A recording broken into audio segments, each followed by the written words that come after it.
అందరికీ నమస్కారం. నేను మీ చిలకమర్తి ప్రభాకర్ చక్రవర్తి శర్మ. ప్రస్తుతం యమునా నది పుష్కరాల సమయంలో మనకి మధురలోని బృందావన క్షేత్రానికి దగ్గరగా ఉన్న మధురలో మనం యమునా నది వద్ద ఉన్నాం. యమునా నది మనకి చాలా విశేషమైనటువంటి నది. గంగా, యమున, గోదావరి, కృష్ణ, కావేరి, గంగే చమునే చైవ గోదావరి సరస్వతి నర్మదే సింధు కావేరి జలేస్మిన్ సన్నిధిం కురు అని చెప్పుకుంటాం.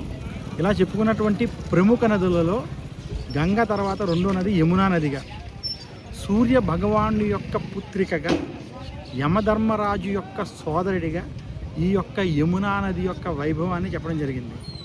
ఈ యమునా నది ఏదైతే ఉన్నదో ఈ యమునా నది సమయంలో ఎవరైతే పుష్కర స్నానాన్ని ఆచరిస్తారో అటువంటి వారికి విశేషమైనటువంటి పుణ్యఫలం లభిస్తుందని శాస్త్రాలు తెలియజేస్తున్నాయి. అటువంటి ఈ యమునా నది పుష్కరాలు జరిగేటువంటి ఈ 12 రోజుల్లో యమున నామస్మరణం చేయడం చేత, యమున యొక్క నది యొక్క దర్శనం చేత కూడా పాపములు నశిస్తాయని, అంటే యమున యొక్క పవిత్రత అంత పెద్దదని చెప్పడం జరిగింది. ఇంతటి విశేషం కేవలం యమునా నదికే ఉన్నది.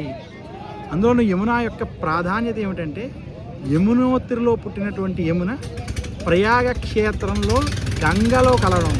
నదులన్నీ సముద్రంలో కలిస్తే యమున మాత్రం గంగలో కలిసి ఆ గంగ సముద్రంలో కలవడం. అందువల్ల సముద్రుడికి గంగకి కూతురుగా యమునని మనకి స్వయముగా శంకరాచార్యులు వారు చెప్పడం యమున యొక్క వైభవాన్ని తెలియజేస్తుంది. అటువంటిది యమునా నదిలో పుష్కరాల సమయంలో ఎవరైతే సంకల్ప సహితంగా స్నానాన్ని ఆచరిస్తారో వారికి విశేషమైనటువంటి పుణ్యం లభిస్తుంది. వారి యొక్క పాపాలు నశిస్తాయి. యమ బాధల నుండి విముక్తి పొందడానికి యమునా నది పుష్కర స్నానం చాలా విశేషమని తెలియజేస్తూ నమస్కారం. మీ చిలకమర్తి ప్రభాకర్ చక్రవర్తి శర్మ.